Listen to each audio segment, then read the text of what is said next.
Hello, and welcome to the Postal Pleasure Channel. Today we're going to do Spanish Stamps Episode 1.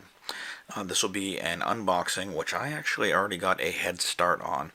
The other day, I was going through my Scott catalog, and I stumbled across the location for these stamps, and this envelope had been sitting on my desk for a year, but I recently cleaned up my desk and knew that I was going to do an unboxing video on this envelope soon. Happened to have these kind of on the top, so they were in my memory. When I saw the book, I was like, oh, let me go, card those up right now while I'm seeing them, while I'm thinking about it. I won't have to find them a second time. So I did that, and then because I'm a creature of habit, or maybe an addict of carding up stamps, I continued and dug in a little deeper because they were really interesting stamps. Those first ones are officials, really early officials. That was a lot of fun. In fact, the official number 2. Again, I don't know if any of these are forgeries or anything like that. Some of them are lower value, some of them are fairly high value. And in fact, when I got to this stamp here, and I know there's a lot of lighting artifacts here, but I think I positioned everything so you can at least see the stamps. But I've got a $14 one potentially here, a Scott 51, and then when I hit this one, a Scott 65, if I've attributed it correctly, $90. I was like, wow, because I usually don't get very expensive stamps. I do buy bulk lots, and occasionally I come across some better stuff, but I'm happy when I find a $5 stamp. So I don't have that many $90 stamps, and again, maybe it's a forgery or something wrong with it. Maybe I've attributed it incorrectly. I'm always open to feedback, but with the research I've done so far, I think it's legitimate and a better stamp. It's for margin and everything. So at that point I was like, okay, I really need to do this as a video, and stopped and waited a few days until I had time, and now's that time. So I'll just walk through these real quick. So again, 3 officials, official 2, official 5, official 6. Those are quite nice and interesting on bright papers. I'll set those out of the way. And then let's see, this seems like I've got my best light over in this corner. So this one is Scott 45, catalog value of 35 cents. And then we have Scott 51, that's the $14 stamp if I've done it correctly. Move these. Then I've got here a Scott 70, or no, sorry, Scott 56 with a catalog value of 70 cents. Scott 62 with a catalog value of 75 cents. Scott 65, well, that's the one with the catalog value of $90. And it actually has a pretty nice cancel. And of course I get caught on my paper again. And Scott catalog number 99 with a catalog value of 60 cents. So from here, let's straighten up and see what else is in the envelope. I'm fairly excited. There's a lot of stamps here, but they're fairly small, so I think we'll fit them all on the page. No longer have them in any particular order. So, I can't describe these as I do a commemorative, because they're leaders who I may not know very well. But I will. I'll give some close-ups as I have an opportunity when I edit the video. So here's an interesting square stamp, imperforate. I can't read the beginning, and again, I work fairly, when I'm recording, I'm far from my own eyes and face, so it's hard for me to read these. But if there's anything remarkable that I didn't see now, I will do a voiceover if I can. So here's an interesting one. It's a communications stamp, I think, and it's punched. Probably at one point in my life I knew that, but I've forgotten it. I'm sure I'll have to look it up again. Now here's an interesting one with a bar cancel. Now, when I was reading about the few stamps I've already looked up, there were different prices for bar cancels, and I didn't know exactly what they meant by. I can imagine a bar cancel, but I wonder if this is what they mean by a bar cancel, as opposed to something like this one, which is a circle with bars through it as well. I've done a bit of research, and these stamps with a 3-bar cancel are actually remainder stamps. They're a valid stamp, just left over and then marked, I think, so they could be sold to collectors. They're valid copies. Some people like to use them as placeholders until they find a postally used version, which is likely much more expensive, unless the original stamp was fairly inexpensive, and then occasionally the bar cancel is worth a little bit more. So here we have a 6 franc, or sorry, no, Franco, six, I'm going to call it cent, but it's probably, I don't know.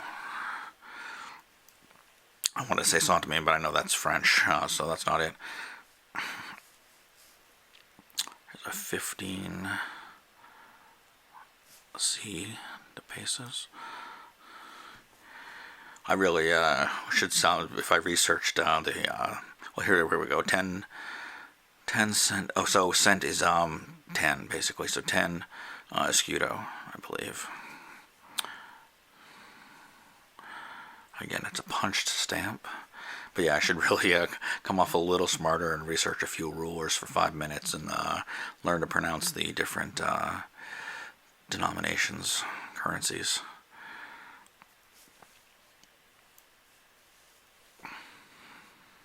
Here's another communications. I'll put that one there. It's this green one. Looks like a coat of arms. Impuesto De Guerra. These stamps with Impuesto De Guerra are war tax stamps. There are quite a few of them in this lot. This is a nice older looking imperforate. And I'm going to have to get the magnifier out to read the denomination on that one because it's under the ink of the cancel. Oh wow, look at that. That is still gummed, I believe. It has a hinge remnant on it. So a mint 4 quartos. That, just these stamps are so nice. It makes me wonder if they're legitimate, but I also have no reason to believe that they're not. I guess I'm just not sure. Another communications, but a different design. So I'll put that one over there. I'm going to grab this block of 4. This block of 4 seems to be similar to that single there. And I think I probably have seen some of those before in my collection. There's a Imp de Guerra. I wonder if the Imp de Guerreras, I wonder if that's a back of the book type of some sort. There's another one. And another. Here we have some Recargo, it says. So I wonder if that's a back of the book as well. These are actually the last of the war tax stamps. Those are marked 1889, 1899. I think we've seen this design, yeah. Except that was a Telegraph one there, and this one is not. So I guess I'll put it somewhere else. And there's another communications. I don't see this design anywhere yet. Here we go with the woman seated with shield. Now, if that was an English stamp, I'd call her Britannia, but it's not an English stamp, so I don't know what the name of that is. Again, if you know the name of that figure, I would love to learn it. My Scott catalog probably tells me, but let's see, the communications. Maybe communications just means letters in this case. Postage. Yeah, I bet it does. So this stamp is actually one of my favorites for a very odd reason. I have a very good friend that looks exactly like this king. He's seen this stamp too, and in fact I can show it to almost anybody that knows him and they immediately recognize it as him. Another punch stamp. And another one of my friend. And a 12 cent, I'll call it, of my friend.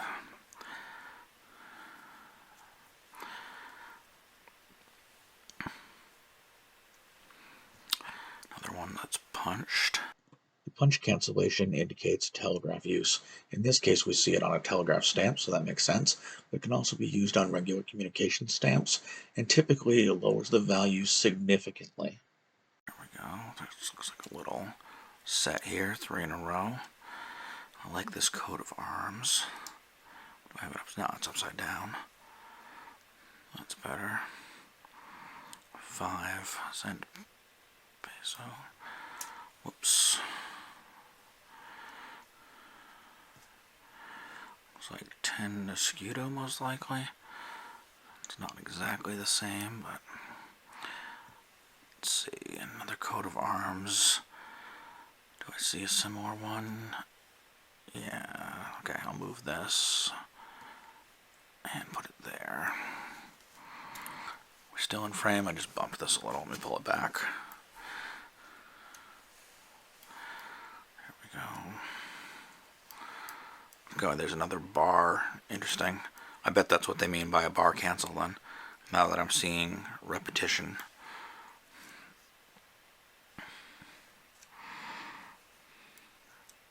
Oh, I did have that right side up.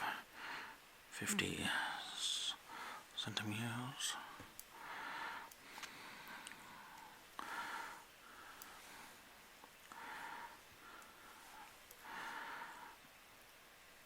Let's see, that matches that.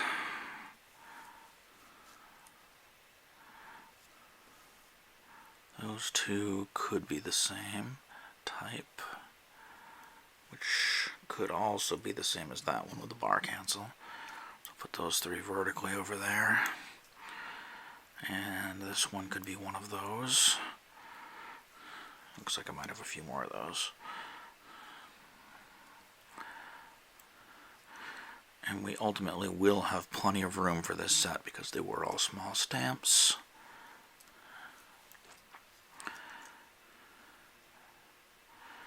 This one's facing the other direction. I don't quickly see somebody who matches, so we'll start a new pile.